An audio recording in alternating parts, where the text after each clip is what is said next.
Una vez que hemos revisado en términos generales cómo están compuestos las actividades deportivas y hemos hablado de que en la parte técnica lo fundamental es las habilidades motrices, entremos en detalle en qué son estas famosas habilidades motrices.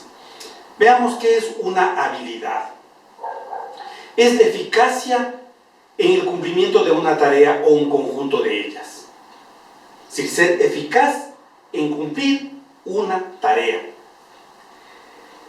Es la capacidad adquirida por aprendizaje de producir unos resultados previstos con el máximo de certeza y con el máximo de, evitando obviamente el máximo desperdicio de tiempo, la energía y ambas cosas. Es decir, hacerlo bien, hacerlo rápido, de una manera económica, que no nos cueste realizar una actividad.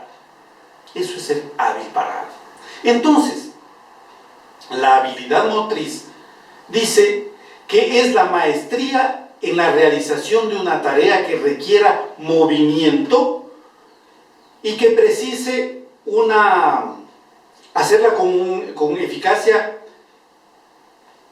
con intención, con un objetivo concreto, en poco tiempo, utilizando una mínima cantidad de energía posible. Habilidad motriz. Hacer un movimiento o una actividad utilizando poca energía en corto tiempo, pero hacerlo bien.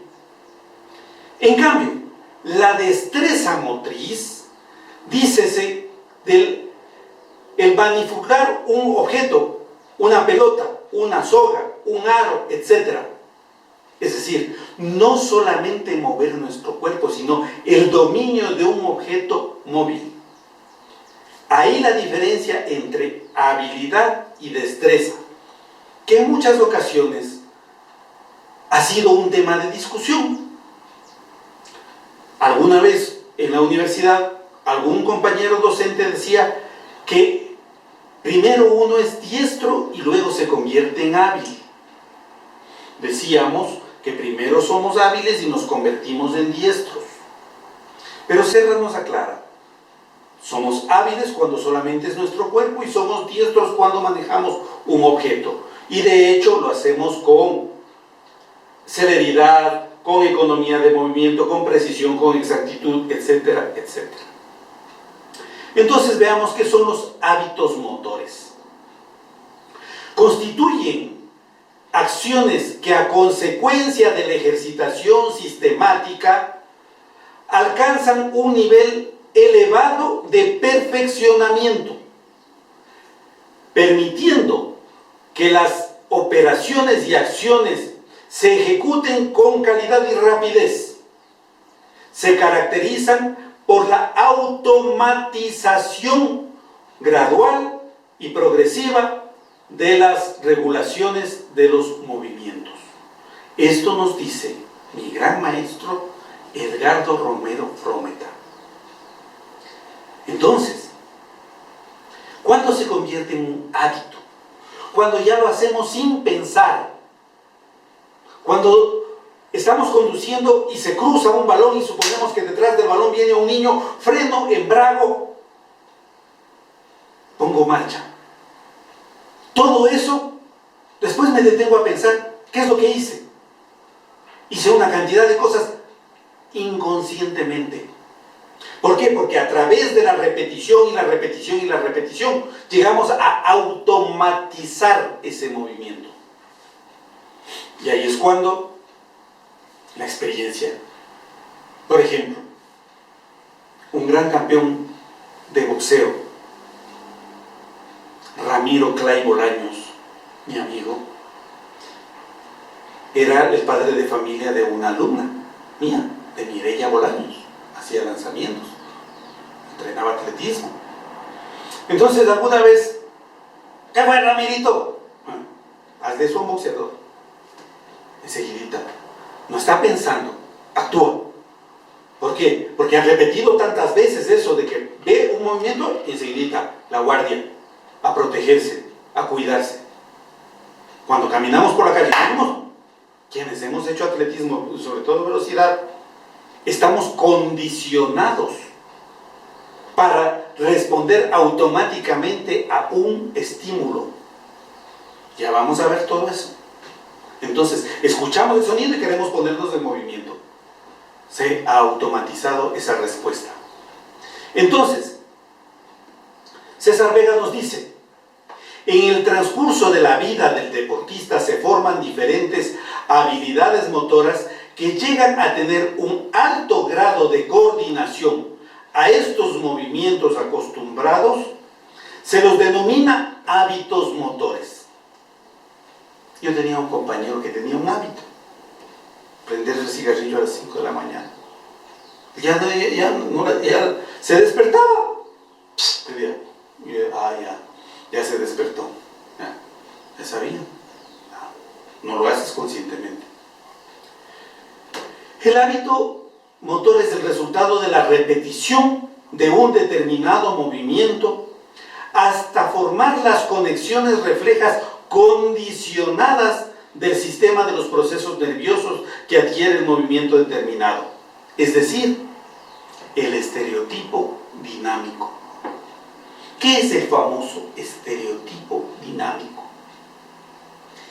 Es ese conjunto de movimientos ideales en una actividad deportiva. Entonces, yo quisiera hacer la marcha deportiva como la hace Jefferson Pérez.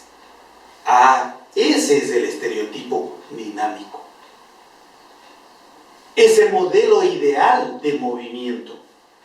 Hacia allá es donde tenemos que llevar a nuestro deportista. Repite, repite, repite. Corrige, corrige, corrige. Repite, corrige, repite, corrige, repite, corrige. Hasta que llegas a un nivel de dominio y se convierte en un hábito. Ya no tienes que estar pensando, ya lo ejecutas de manera incluso inconsciente. Entonces, este hábito motor se forma incluso respaldado sobre las funciones vegetativas, que son las funciones respiratorias, las funciones circulatorias y las funciones de intercambio energético. Todas estas interactúan formando ¿qué? La preparación física. La preparación física no es sino el fortalecimiento y desarrollo y aumento de nivel de ¿qué? La creación de una base sólida que facilite la asimilación del movimiento y también elevar la capacidad del trabajo físico. Es decir, el mejoramiento de las condiciones físicas de una persona. Veamos qué son los reflejos. Y tomen ustedes en cuenta que decíamos que el hábito motor se forma sobre el condicionamiento de los movimientos. No es más que la respuesta a un estímulo. Ese es el reflejo. Entonces, escucho el sonido, salgo corriendo.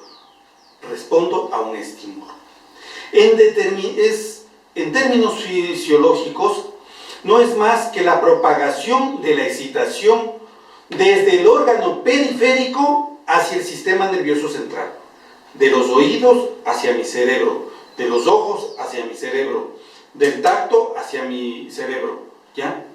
Esto se denomina la vía aferente, cuando va de la parte externa hacia la parte interna, ¿sí? Mi mano topa una plancha caliente y retira la mano. Cuando topó la plancha caliente vino una sensación que me dijo, te estás quemando, regresó la orden y dijo, retira la mano. Solo pase en fracciones de segundo. Entonces la respuesta dice, desde el sistema nervioso central es encaminada por los nervios correspondientes hasta el órgano externo determinado. Esa es la vía eferente. Entonces, aferente, eferente. Llega la respuesta y dice, retira la mano. Escucha el sonido, viene la respuesta, dice, sal corriendo. ¿Cómo se clasifican estos reflejos?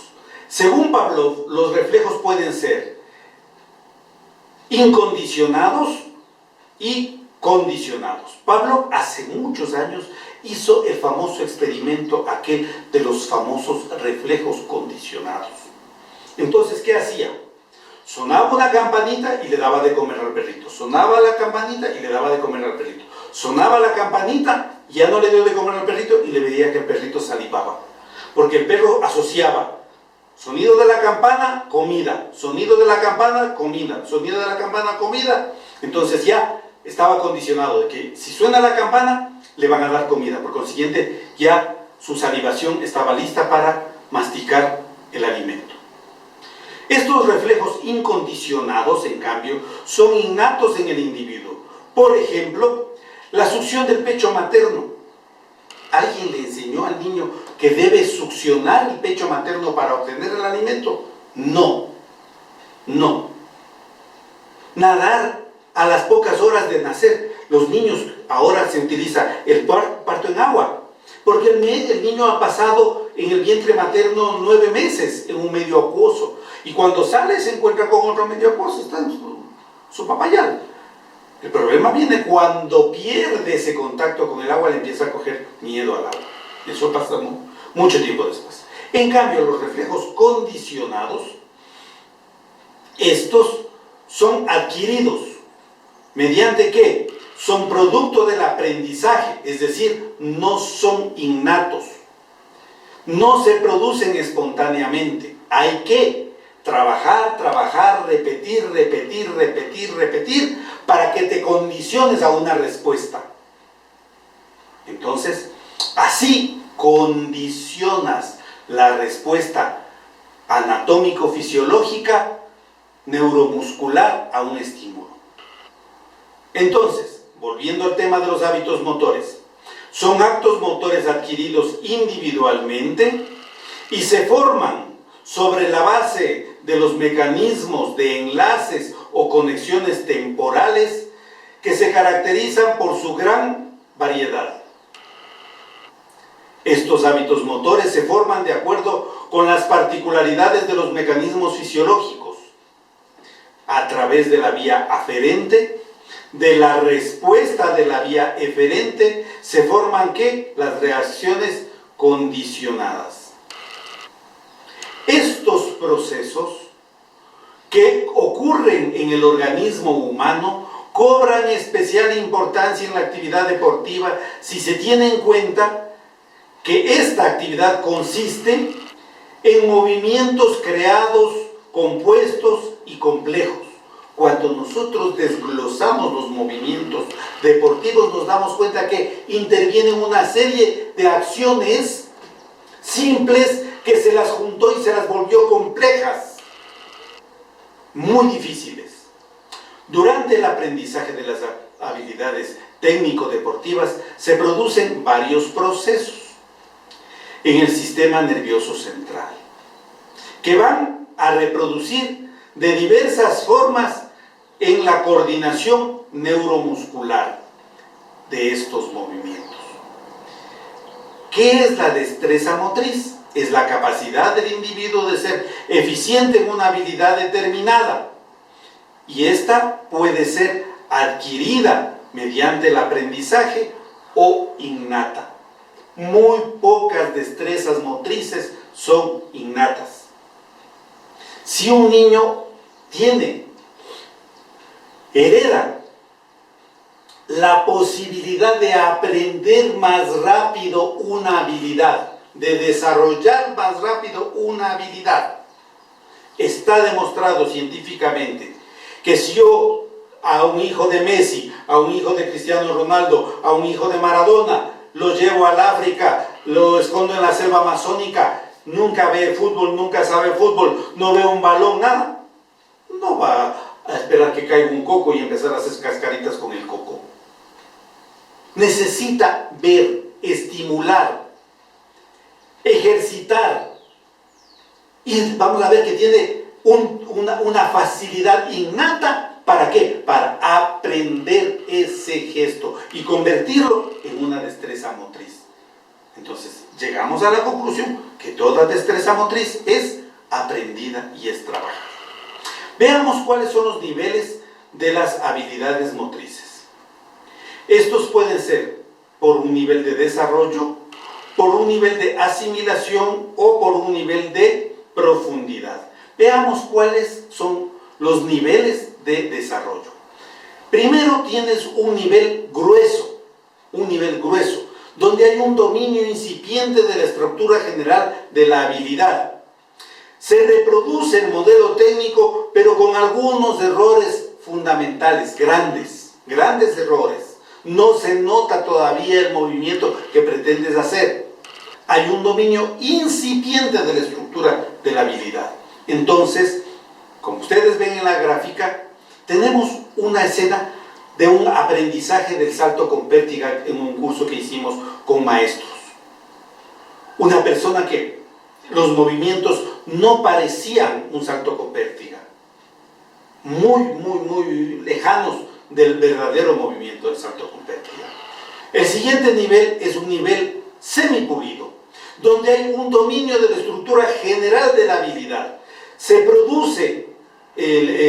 reconoce nítidamente las características cinemáticas, pero se reproduce el modelo técnico con pocos errores principales. Ya hay una idea clara del movimiento, todavía falta pulir. Ahí, entonces ya este docente ya se acerca a la mecánica propia del salto con pértiga. Nivel semipulido. Y luego el último es un nivel pulido, donde hay un dominio de la estructura cinemática, dinámica y rítmica de la habilidad. Se reproduce el modelo técnico con pequeños errores no principales, con cosillas que debemos hacer pequeñas correccioncitas. Entonces, ahí tenemos el ejemplo de nuestro gran campeón, Lenin Zambrano, que durante muchos años fue quien mantuvo el récord nacional del salto con pértiga. Me dio, para mí, una enorme satisfacción guiarlo técnicamente a este deportista, desde muy jovencito en Santo Domingo de los Colorados hasta convertirlo en un profesional, en la actualidad entrenador de atletismo. El siguiente es el nivel de asimilación. El nivel de asimilación de una habilidad motriz está íntimamente asociada con el grado de utilidad que alcance y que se caracterice por el valor de uso de los movimientos y elementos técnicos que obtenemos en una actividad. Entonces, primero, lo primerito que hacemos es la familiarización. Hacerle entender al niño, al joven, de qué se trata. Luego le hacemos reproducir lo que queremos que haga. Luego, aplique, ya, está listo, vaya, juegue. Y por último, el nivel de creación. Cuando él logra hacer una cosa que no estaba aprendida, pero es válida. Entonces, primer nivel, la familiarización. Es cuando el deportista logra descubrir, describir e identificar la habilidad. Le mostramos, entendió, captó de qué se trata. Es un proceso de aprendizaje. Está empezando a experimentar en el cuerpo un nuevo aprendizaje.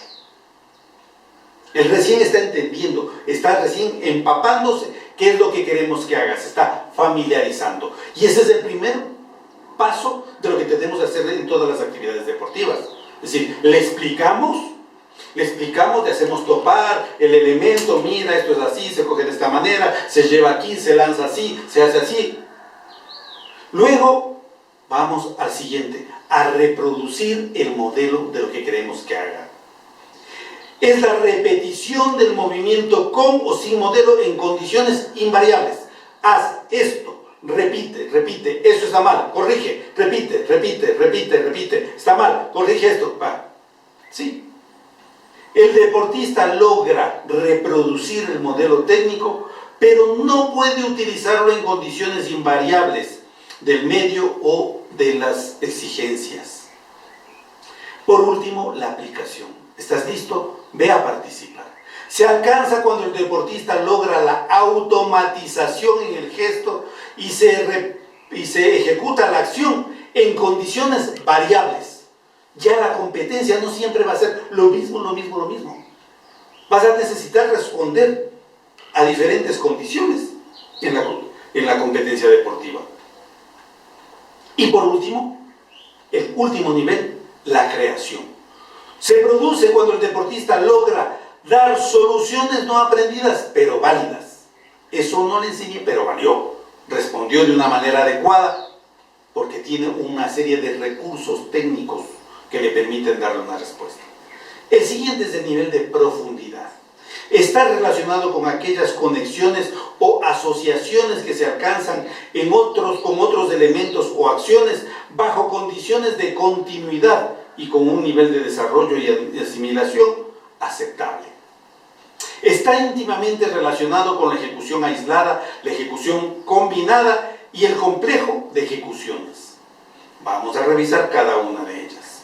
La ejecución aislada es la realización de un acto o acción de una habilidad o el elemento técnico completo en correspondencia con las exigencias de la tarea planteada. Ejemplo, en el lanzamiento de la pelota de béisbol con carrera, que es una de las competencias de iniciación del proceso para aprender lanzamiento de la jabalina. Entonces, vamos a ejecutar por separado dos acciones, lanzar y correr, para luego juntarlas.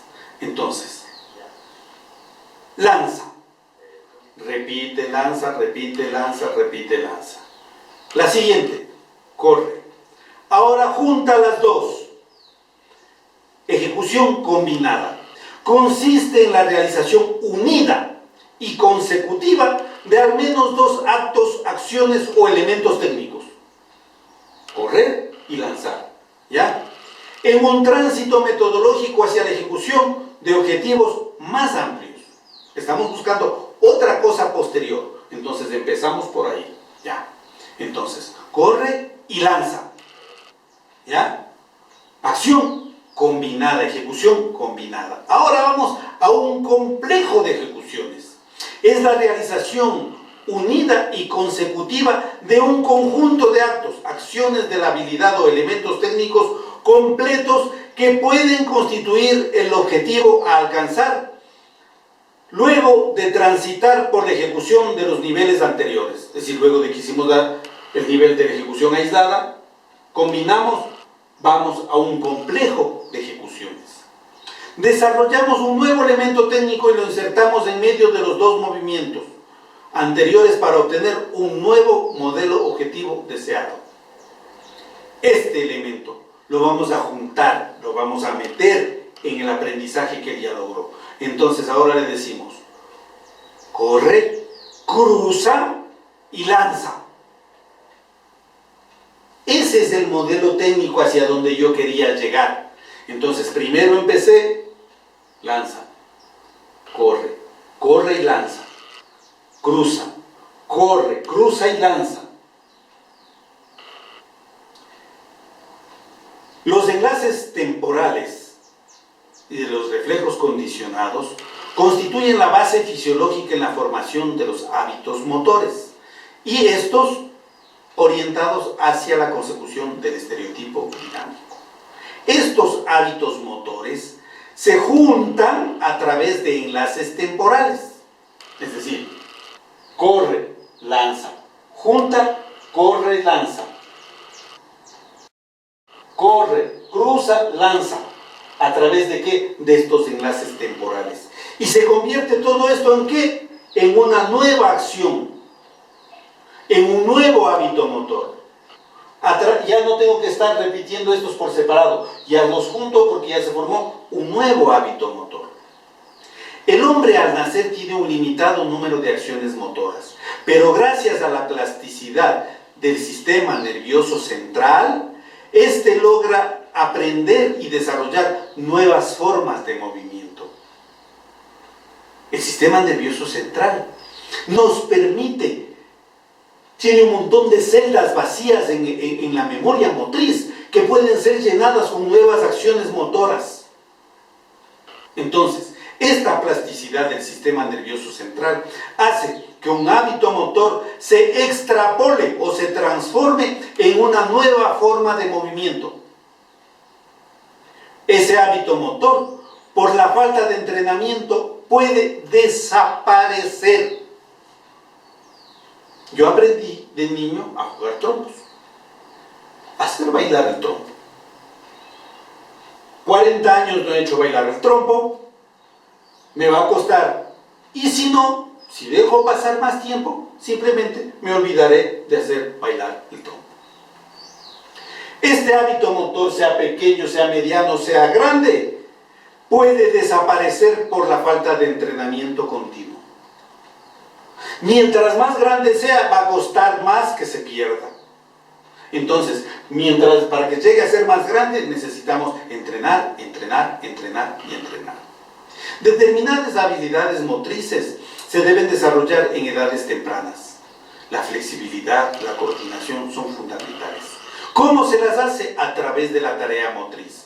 Que la tarea motriz no es solamente el ejercicio, tiene una connotación didáctica, pedagógicamente es lo que más nos debe interesar a los entrenadores.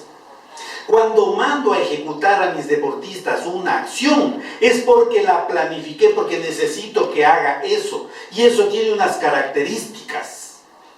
Esa habilidad motriz tiene unos rasgos fundamentales, como nos dice Galea. Debe tener una finalidad. No puedo mandarle a hacer al chico algo sin sentido. Debe tener una obligatoriedad. Porque no puede ser que yo le diga, si es que quieres, das. Claro, si no hace, no aprende, pues. Y tiene que tener una organización. Es decir, si yo le digo, vas a aprender a pasar las vallas, tengo que proveerle el artefacto, las vallas. Porque si no, ¿cómo? Y le tengo que enseñar, le tengo que dar los pasos metodológicos. Por eso dice la obligatoriedad, y vas a hacer esto, esto y esto. Entonces, fíjense ustedes este video, ¿ya?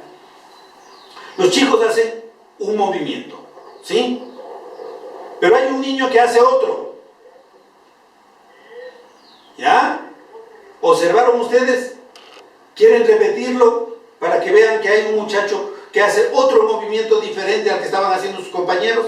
Veamos. ¿Sí? Tac, tac, tac, tac, tac. Tac, tac, tac, tac, tac. Tac, tac, tac, tac, tac, tac, tac, tac, tac, tac. Tac, tac, tac, tac, tac. Ah, hubo alguien que hizo otro movimiento. Entonces, la tarea motriz nos permite aprender o incrementar una habilidad motriz. Veamos qué pasaba con este mismo chico una vez que se le corrigió ese error que estaba cometiendo. Pasan, era él, ya lo corrigió, ya se dio cuenta, ya le explicamos dónde estaba el error, ya pasó sin cometer ese error. La realización y la práctica de las tareas tiene una visión interna y una visión externa. Esta visión interna es donde todos los procesos psicológicos para poder conseguir la tarea y constituyen el aprendizaje o mejora y desarrollo de las habilidades motrices. Cuando una persona ejecuta un movimiento, se da cuenta si lo hizo bien o no. Cuando ya llega a tener dominio de esa habilidad. Entonces dice, me equivoqué. ¿Dónde te equivocaste? ¿Dónde estuvo tu error? Esa es una visión interna. Yo me doy cuenta que cometí un error. Por consiguiente, no estuvo bien ese movimiento. En cambio, la visión externa es la conducta motriz desarrollada por el sujeto que puede ser observable directamente desde el exterior. El entrenador, los jueces, etcétera, se dan cuenta de que cometió esos errores. Visión externa de esa habilidad. Entonces, la repetición de un gesto, de un movimiento, y el aumento de la dificultad de ese movimiento nos puede llevar a un movimiento más complejo, que tiene que terminar fundamentalmente ¿en qué? En un gesto técnico hacia una modalidad deportiva específica. Eso es lo que hemos preparado para el día de hoy. Muchas gracias.